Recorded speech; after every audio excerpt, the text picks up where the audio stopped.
আসসালামু আলাইকুম। 18তম নিবন্ধনে ৩৫ ঊর্ধ্বরা গণবিজ্ঞপ্তিতে আবেদন করতে পারবে কি? মূলত এই নিয়ে একটা প্রতিবেদন দিয়েছে দ্য ডেইলি ক্যাম্পাস। তো চলুন বিস্তারিত দেখি। আসন্ন ঈদুল আজহার পরে লক্ষাধিক শিক্ষক নিয়োগের ষষ্ঠ বিজ্ঞপ্তি প্রকাশ করবে বেসরকারি শিক্ষক নিবন্ধন ও প্রত্যয়ন কর্তৃপক্ষ এনটিআরসিএ। এই গণবিজ্ঞপ্তিতে কেবলমাত্র ১৭ এবং 18তম নিবন্ধন ধারীরা আবেদন করতে পারবেন। তবে 18তম নিবন্ধনের ৩৫ ঊর্ধ্বরা আবেদন করতে পারবে না বলে জানা গেছে।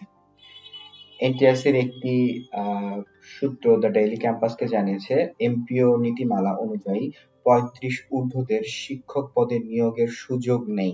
ফলে আসন্ন ষষ্ঠ বিজ্ঞপ্তিতে তাদের সুযোগ দেওয়া হবে না। এছাড়া 18তম শিক্ষক নিবন্ধনের কার্যক্রমে শেষ করতে খুব একটা সময় লাগেনি। ফলে তারা কয়েক মাস ব্যাকডেটেও পাচ্ছে না।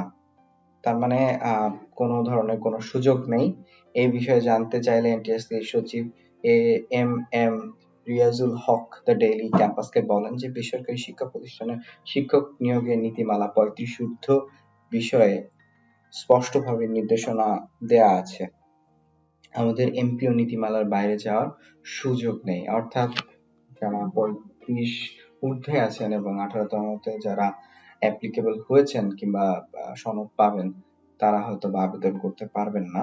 এবং 18তম নিবন্ধনের রেকর্ড সংখ্যক প্রার্থী ফেলের ব্যাপারেও তারা এখানে বলেছে যে এনটিআরসি একটি সূত্র জানিয়েছে, অন্যান্য নিবন্ধনের তুলনায় এবার মৌখিক পরীক্ষা তুলনামূলক কঠিন হয়েছে, যার ফলে পাশের ক্ষেত্রে শিক্ষার্থীদের ন্যূনতম যে সাধারণ যে কোশ্চেন গুলো করা হয়েছে সেটার যদি সদুত্তর না দিতে পারে তাহলে সেক্ষেত্রে প্লাস হচ্ছে একইভাবে যারা ৩৫-এর ঊর্ধ্বে চলে গেছে বয়স তাদেরকে মূলত অকৃতকার্য লিস্টে ফেলা হয়েছে, যার ফলে ২০,৬৮৮ জন ফেল করেছে এই বছর।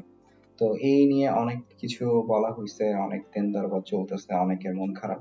সো এই আপডেট নিউজটা, এই ধরনের আরো আপডেট নিউজ পেতে চ্যানেলটি সাবস্ক্রাইব করে রাখেন এবং যারা কৃতকার্য হয়েছেন অর্থাৎ যারা 18তমতে চূড়ান্তভাবে সফলতা পেয়েছেন তাদের জন্য শুভকামনা, এবং যারা পাননি কিংবা যাদের বয়স শেষ হয়েছে তাদের সমবেদনা, প্লাস হচ্ছে তাদের 19তম জন্য আহ আগামী দিনগুলো যেন তাদের সহজ হয় এবং তারা যেন কৃতকার্য হতে পারে এই কামনা করে শেষ করছি। ধন্যবাদ সবাইকে। আসসালামু আলাইকুম।